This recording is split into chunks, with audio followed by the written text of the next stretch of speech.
दोस्तों, आज हम सत्यनारायण भगवान की कथा सुनाएंगे। कथा इस प्रकार है, सो सुनिए। पूर्णिमा का दिन श्री हरि विष्णु को ही समर्पित है।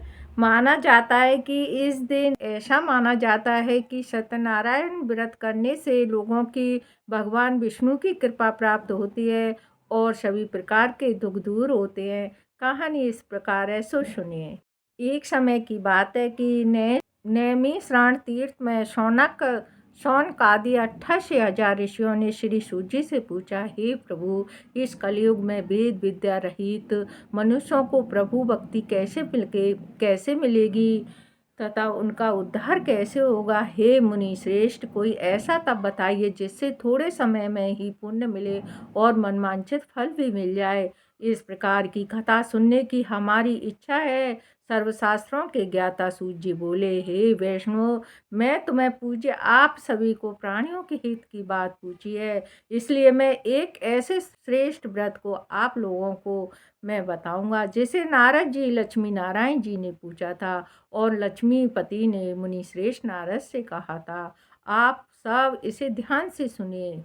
कहानी इस प्रकार है। नारद जी की स्तुति सुन विष्णु भगवान बोले, हे मुनि श्रेष्ठ, आपके मन में क्या बात है? आप किस काम के लिए फतारे हैं, इसे निष्कोच कहो। इस पर नारद जी मुनि बोले, मृत लोक में अनेक योनियों में जन्मे मनुष्य अपने कर्मों द्वारा अनेक दुखों से दुखी हो रहे हैं। हे नाथ, आप मुझ पर दया रखते हो तो बताइए कि वो मनुष्य थोड़े प्रयास से ही अपने दुखों से कैसे छुटकारा पा सकते हैं। श्री हरि बोले, हे नारद, मनुष्यों की भलाई के लिए तुमने बहुत अच्छी बातें पूछी है। इसके करने से मनुष्य मोह से छूट जाता है। वह बात मैं कहता हूँ, उसे सुनो।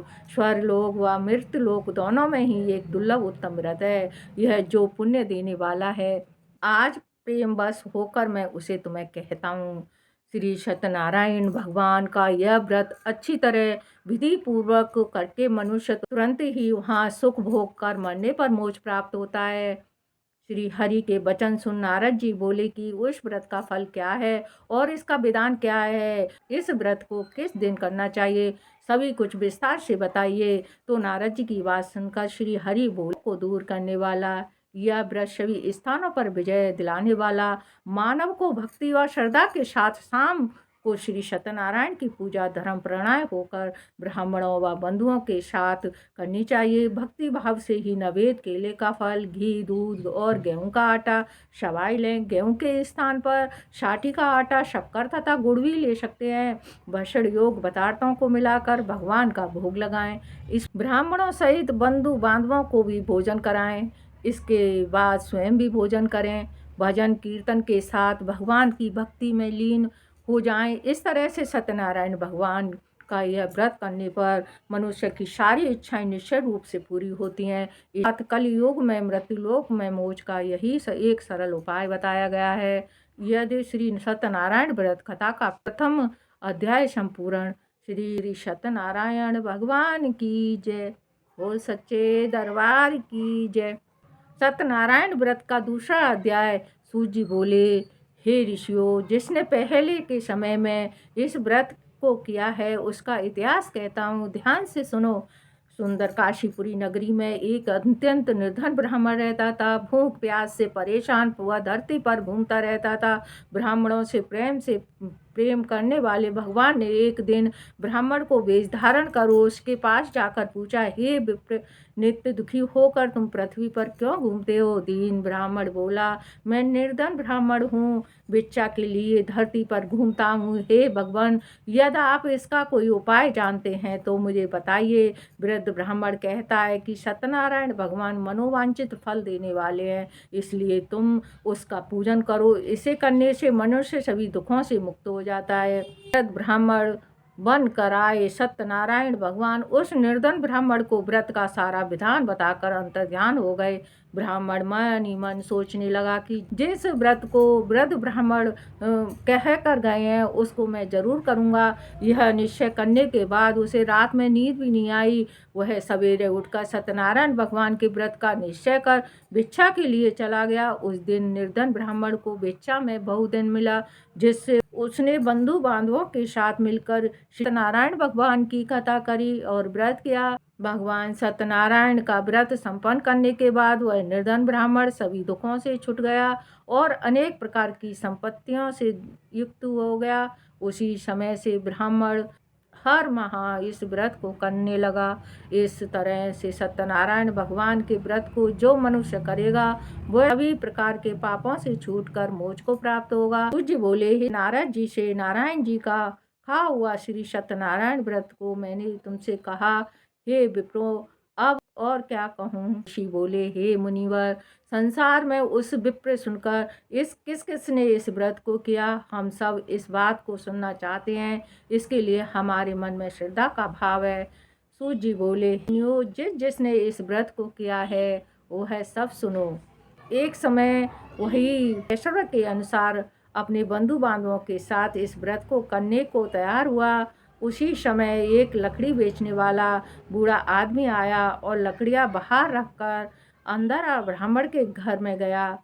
प्यास से दुखी वह लकड़हारा उनको व्रत करते देख विप्र को नमस्कार कर पूछने लगा कि आप ये क्या कर रहे हो।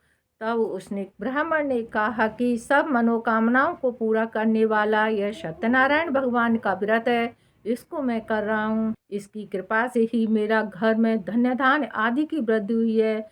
विप्र से सत्यनारायण व्रत के बारे में जानकर लकड़हारा बहुत प्रसन्न हुआ। चरणामृत लेकर वह प्रसाद खाने के बाद वह अपने घर को गया। लकड़हारे ने अपने मन में संकल्प किया कि आज लकड़ी बेचकर जितना मुझे पैसे मिलेगा उसी से मैं सत्यनारायण भगवान का व्रत करूंगा। और मन में इस विचार करके बूढ़ा आदमी सर पर लकड़ियां रखकर उसी नगर में बेचने गया जहाँ धनी लोग ज़्यादा रहते थे। उस नगर में उसी लकड़ियों का दाम पहले से दुगना मिला। बूढ़ा प्रसन्नता के साथ दाम लेकर केले, शक्कर, घी, दूध, दही और गेहूं का आटा ले और सत्यनारायण भगवान के व्रत की अन्य सामग्रियों लेकर अपने घर गया। वहां उसने अपने बंधु बांधवों को बुलाकर विधि विधान से सत्यनारायण भगवान का पूजन और व्रत किया। इस व्रत के प्रभाव से ही वह बूढ़ा लकड़हारा धन, पुत्र आदि से युक्त होकर संसार के समस्त सुख भोगकर अंतकाल में वैकुंठ धाम चला गया। इति श्री सत्यनारायण व्रत कथा की द्वितीय अध्याय संपूर्ण। ओ सत्यनारायण भगवान की जय। श्रीमन नारायण नारायण नारायण, भजवन नारायण नारायण नारायण। सत्यनारायण भगवान की जय। सूत जी बोले, हे श्रेष्ठ मुनियो, अब आगे की कथा कहता हूँ। पहले समय में उल्कामुख नाम का एक बुद्धिमान राजा रहता था। वह सत्यवक्ता और जितेंद्रिय था। प्रतिदिन देव स्थानों पर जाता और निर्धनों को धन देकर उनके कष्ट दूर करता था। उनकी पत्नी कमल के समान मुख वाली तथा सती साध्वी थी। भद्रशिला नदी के तट पर उन दोनों ने सत्यनारायण भगवान का व्रत किया। उसी समय साधु नाम का एक वैश्य आया। उसके पास व्यापार करने के लिए बहुत सा धन भी था। राजा को व्रत करते देखकर वह विनय के साथ पूछने लगा, हे राजन, भक्ति भाव से पूर्ण होकर आप ये क्या कर रहे हो? मैं सुनने की इच्छा रखता हूँ, तो आप मुझे बताइए। राजा बोला, हे साधु, अपने बंधु बांधवों के साथ पुत्रदा की प्राप्ति के लिए एक महाशक्तिमान श्री सत्यनारायण भगवान का व्रत व पूजन कर रहा हूँ। राजा के वचन सुन साधु आदर से बोला, हे राजन, मुझे इस व्रत का सारा विधान कहिए। आपके कथा अनुसार मैं भी इस व्रत को करूँगा। मेरी भी संतान नहीं है और इस व्रत को करने से निश्चय रूप से मुझे संतान की प्राप्ति होगी। राजा से व्रत का सारा विधान सुनकर व्यापार से निवृत्त हो अपने घर गया। साधु वैश्य ने अपनी पत्नी को संतान देने वाले इस व्रत का वर्णन कह सुनाया और कहा कि जब मेरी संतान होगी तब मैं इस व्रत को करूँगा। साधु ने इस तरह के वचन अपनी पत्नी लीलावती से कहे। एक दिन लीलावती पति के साथ सांसारिक धर्म में प्रवृत्ति होकर सत्यनारायण भगवान की कृपा से गर्भवती हो गई। 10वें महीने में उसके गर्भ से एक सुंदर कन्या के जन्म लिया। दिनों दिन वह ऐसे बढ़ने लगी जैसे कि शुक्ल पक्ष का चंद्रमा बढ़ता है। माता पिता ने अपनी कन्या का नाम कलावती रखा।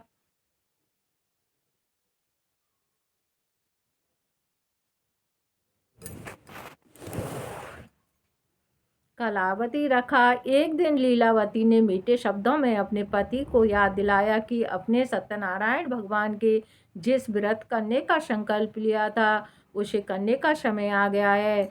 आप इस व्रत को करिए। साधु बोला कि हे प्रिय, इस व्रत को मैं उसके विवाह पर करूँगा। इस प्रकार अपनी पत्नी को आश्वासन देकर वह नगर को चला गया।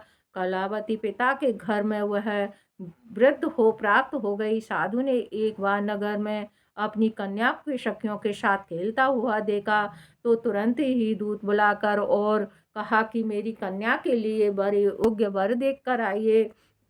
साधु की बात सुनकर कंचन नगर में पहुंचा। देखा वो साधु की बात सुनकर दूत कंचन नगर में पहुंचा और वहां देखकर वह संयोग लड़की को देख साधु ने बंधुओं बांधवों को बुलाकर अपनी पुत्री का विवाह कर दिया। लेकिन दुर्भाग्य की बात है कि साधु ने अभी भी सत्यनारायण भगवान का व्रत नहीं किया। उस पर भी श्री भगवान क्रोधित हो गए और श्राप दिया कि साधु को अत्यंत दुख मिले। अपने कार्य में कुशल साधु बनिया जमाई को लेकर समुद्र पास स्थित होकर रत्नासारपुर नगर में गया। दामाद ससुर दोनों मिलकर चंद्रकेतु राजा के नगर में व्यापार करने लगे। एक दिन भगवान सत्यनारायण की माया से एक चोर राजा का धन चुराकर भाग रहा था। उसने राजा के सिपाहियों को अपना पीछा करते देख चुराया हुआ धन वहां रख दिया जहां साधु और उनके जमाई ठहरे हुए थे। राजा के सिपाहियों ने साधु वैश्य के पास जाकर धन पड़ा देखा तो वह ससुर जमाई को दोनों को बांधकर वह प्रसन्नता से राजा के पास ले गए और वहाँ चोरों को हम पकड़ के ले आए हैं। आप आगे की कार्रवाई की आज्ञा दें। राजा की आज्ञा से उन दोनों को कठिन कारावास में डाल दिया। का सारा धन भी उनसे छीन लिया गया। श्री सत्यनारायण भगवान से शराब से साधु की पत्नी भी बहुत दुखी हुई। जो धन रखा था वह उसे चोर चुरा ले गए। सांसारिक तथा मानसिक पीड़ा व भूख प्यास से अति दुखी हो अन्न की चिंता में कलावती को ब्राह्मण के घर गई। वहाँ उसने श्री सत्यनारायण भगवान का व्रत होते देखा। फिर कथा कही सुनी और प्रसाद ग्रहण कर वह रात को घर वापस आई। माता ने कलावती से पूछा कि हे पुत्री, अब तक तुम कहाँ रही थी? तेरे मन में क्या है? कलावती ने अपनी माता से कहा, ये माता, मैंने एक ब्राह्मण के घर में श्री सत्यनारायण भगवान का व्रत देखा है। कन्या के वचन सुन लीलावती भगवान के पूजन की तैयारी करने लगी। लीलावती ने परिवार व बंधुओं सहित सत्यनारायण भगवान का पूजन किया और उनसे वर मांगा कि मेरे पति तथा जमाई शीघ्र घर आ जाएं। साथ ही है भी प्रार्थना की। श्री सत्यनारायण भगवान इस व्रत से संतुष्ट हो गए और राजा चंद्रकेतु को सपने में दर्शन दे गए कि हे राजन, तुम उन दोनों वैश्यों को छोड़ दो और तुमने जिनका जो धन लिया है उसे वापस कर दो। अगर ऐसा नहीं करेगा तो मैं तेरा धन और राज्य को, संतान सभी को नष्ट कर दूंगा। राजा को यह सब कहकर वह अंतर्ध्यान हो गए। प्रातःकाल सभा में राजा ने अपना सपना सुनाया। फिर बोले कि बणिक पुत्रों के वो कैद से मुक्त करा, सभा में लाओ। दोनों ने आते ही राजा को प्रणाम किया। राजा मीठी वाणी में बोले, हे भाग्यवश ऐसा कठिन दुख तुम्हें प्राप्त हुआ है, लेकिन अब तुम्हें कोई भय नहीं है। ऐसा वह राजा ने उन दोनों को नए वस्त्र आभूषण भी पहनाए और जितना धन उनको लिया था उससे दुगना धन वापस कर दिया। दोनों वैश्य अपने घर को चल दिए। इति श्री सत्यनारायण व्रत कथा का तृतीय अध्याय संपूर्ण। श्रीमन्नारायण नारायण नारायण, बजबन नारायण नारायण नारायण। श्री सत्यनारायण भगवान की जय। जी बोले, हे वैश्व ने मंगलाचार्य कर अपनी यात्रा आरंभ की और अपने नगर की ओर चल दिए। उनकी थोड़ी दूर जाने पर एक दंडी वेशधारी श्री सत्यनारायण ने पूछा, हे साधु, तेरी नाम में क्या है? वाणिक हंसता हुआ बोला, हे दंडी, आप क्यों पूछते हो? क्या धन लेने की इच्छा है? आप मेरी नाम में तो बेल पत्ते भरे हुए हैं। वैश्य के यह कठोर वचन सुन भगवान बोले, तुम्हारा वचन सत्य हो। दंडी ऐसे ही वचन कहे वहां से दूर चले गए। कुछ दूर जाकर समुद्र के किनारे बैठ गए और दंडी के जाने के बाद साधु वैश्य के नित्य क्रिया के पश्चात नाव को ऊंची उठते देखकर अच्छा हुआ और नाव में बेल पत्ते आदि देख वह मूर्छित हो जमीन पर गिर पड़े। मूर्छा खुलने पर वह अत्यंत शोक में डूब गया। तब उसका दामाद बोला कि आप शोक न मनाएं, यह डंडी का श्राप है, इसलिए हमें उनकी शरण में जाना चाहिए, तभी हमारी मनोकामना पूरी होगी। दामाद की बात सुनकर वह डंडी के पास पहुंचा और अत्यंत भक्ति भाव नमस्कार करके बोला है, मैंने आपसे जो जो असत्य वचन कहे थे उनके लिए मुझे क्षमा दें। ऐसा वह कहकर महान शोकातुर रोने लगा। तब दंडी भगवान बोले, हे वणिक पुत्र, मेरी आज्ञा से बार बार तुम्हें दुख प्राप्त हुआ है, तू मेरी पूजा से विमुख हुआ है। साधु बोला, हे भगवान, आपकी माया से और ब्रह्मा आदि देवता भी आपके रूप को नहीं जानते, तब मैं अज्ञानी और कैसे जान सकता हूँ। आप प्रसन्न हुई, अब मैं सामर्थ्य के अनुसार आपकी पूजा करूँगा, मेरी रक्षा करो, पहले के समान नौका में धन भर दो। वैश्य के भक्ति पूर्वक वचन सुनकर भगवान प्रसन्न हो गए और उनकी इच्छा के अनुसार वरदान देकर ध्यान हो गए। ससुर जमाई जब नाव पर आए तो वह नाव धन से भरी हुई है। फिर वह अपने अन्य साथियों के साथ सत्यनारायण भगवान का पूजन अपने नगर को चल दिए। सत्यनारायण का पूजन कर अपने नगर को चल दिए। जब नगर के नज़दीक पहुँचे तो दूत को घर पर खबर करने के लिए भेज दिया। दूत साधु की पत्नी को प्रणाम कर कहता है कि मालिक अपने दामाद सहित नगर के निकट आ गए हैं। दूत की बात सुन साधु की पत्नी लीलावती ने बड़े हर्ष के साथ सत्यनारायण भगवान का पूजन कर अपनी पुत्री कलावती से कहा कि मैं अपने पति के दर्शन को जाती हूँ, तू कार्यपूर्ण शीघ्र आ जा। माता के ऐसे वचन सुनकर लीलावती जल्दी से प्रसाद छोड़ अपने पति के पास चली गई। प्रसाद की अवज्ञा के कारण सत्यनारायण भगवान रुष्ट हो गए और नाव सहित उसके पति को भी पानी में डुबा दिया। कलावती अपने पति को वहाँ न पाकर रोती हुई जमीन पर गिर गई।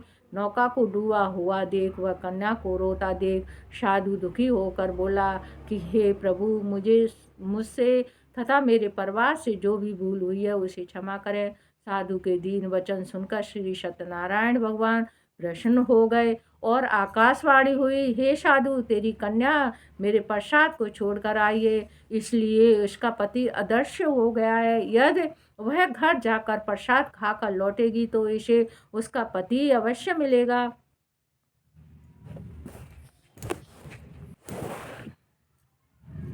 ऐसी आकाशवाणी सुन कलावती घर पहुंचकर प्रसाद खाती है और फिर आकर अपने पति के दर्शन करती है। उसके बाद साधु अपने बंधु बांधवों सहित श्री सत्यनारायण भगवान का व्रत करता है, विधि विधान से पूजन करता है। इस लोक को सुख भोग कर वो अंत में स्वर्ग को प्राप्त होता है। सत्यनारायण व्रत कथा का 4th अध्याय संपूर्ण। श्रीमन नारायण नारायण नारायण, भजबन नारायण नारायण नारायण। श्री सत्यनारायण भगवान की जय। सूत जी बोले, हे ऋषियों, मैं और भी एक कथा सुनाता हूँ, उसे भी ध्यानपूर्वक सुनो। प्रजापालन में लीन दुंगध्वज नाम का एक राजा था। उसने भी भगवान का प्रसाद त्याग कर बहुत ही दुख सहन किया। एक बार वन में जाकर वन्य पशुओं को मारकर वह बड़ के पेड़ के नीचे आया। वहाँ उसने ग्वालों को भक्तिभाव से अपने बंधुओं सहित सत्यनारायण भगवान का पूजन करते देखा। अभिमानश राजा ने भी उन्हें देखकर भी पूजा स्थान में नहीं गया और ना ही उसने भगवान को नमस्कार किया। ग्वालों ने राजा को प्रसाद दिया, लेकिन उसने वह प्रसाद नहीं खाया और प्रसाद को वहीं छोड़कर अपने नगर को चला गया। नगर में पहुंचा तो वहाँ सब कुछ तहस नहस हो गया और शीघ्र ही समझ गया कि यह सब भगवान ही की कृपा है। वह द्वारा ग्वालों के पास पहुंचा, वहाँ विधि पूर्वक पूजा करके प्रसाद खाया। श्री सत्यनारायण भगवान की कृपा से सब कुछ पहले जैसे हो गया। दीर्घ तक सुख भोगने के बाद उपरांत के उसे स्वर्गलोक में प्राप्ति हुई। मरने के बाद उसे स्वर्गलोक में प्राप्ति हुई। जो मनुष्य परम दुर्लभ इस व्रत को करेगा तो भगवान सत्यनारायण की अनुकंपा से उसे धन्य धान्य की प्राप्ति होगी। निर्धन धनी हो जाता है और वह युक्त हो जीवन जीता है। संतानहीन मनुष्य को संतान सुख मिलता है और सारे मनोरथ पूर्ण होने पर सत्यनारायण व्रत कथा का चतुर्थी अध्याय संपूर्ण। श्रीमन नारायण नारायण नारायण भजबन नारायण नारायण नारायण। श्री सत्यनारायण भगवान की जय। सूत जी बोले, हे ऋषियों, मैं और भी एक कथा सुनाता हूँ, उसे भी ध्यानपूर्वक सुनो। प्रजापालन में लीन तुंगध्वज नाम का एक राजा था। उसने भी भगवान का प्रसाद त्याग कर बहुत दुख सहन किया। एक बार में जाकर वन्य पशुओं को मारकर वह बड़ के पेड़ के नीचे आया। वहां उसने ग्वालों को भक्तिभाव से अपने बंधुओं सहित सत्यनारायण भगवान का पूजन करते देखा। अभिमानश राजा ने भी उन्हें देखकर भी पूजा स्थान में नहीं गया और ना ही उसने भगवान को नमस्कार किया। ग्वालों ने राजा को प्रसाद दिया, लेकिन उसने वह प्रसाद नहीं खाया और प्रसाद को वहीं छोड़कर अपने नगर को चला गया। उपरांत के मरने के बाद उसे स्वर्गलोक में प्राप्ति हुई। जो मनुष्य परम दुर्लभ इस व्रत को करेगा तो भगवान सत्यनारायण की अनुकंपा से उसे धन्य धान्य की प्राप्ति होगी। निर्धन धनी हो जाता है और वह युक्त हो जीवन जीता है। संतानहीन मनुष्य को संतान सुख मिलता है और सारे मनोरथ पूर्ण होने मानव हो जाता है। बोले, जिसने पहले इस व्रत को किया है उनके दूसरे जन्म की कथा कहता हूँ। वृद्ध सतानंद ब्राह्मण ने सुदामा का जन्म लेकर मोक्ष की प्राप्ति की और लकड़हारे ने अपने जन्म में निषंद बनकर मोक्ष प्राप्त किया। उल्कामुख नाम का राजा दशरथ होकर बैकुंठ को गए। साधु नाम के वैश्य ने मोर ध्वज बनकर अपने पुत्र को आरे से चीरकर मोक्ष पाया। महाराज ध्वज ने स्वयं भू होकर भगवान से भक्ति युक्त कर्म कर मोक्ष को पाया। नारायण व्रत कथा का पंचम अध्याय संपूर्ण हुआ। श्रीमन नारायण नारायण श्रीमन नारायण नारायण भजबन नारायण नारायण नारायण। श्री सत्यनारायण भगवान की जय।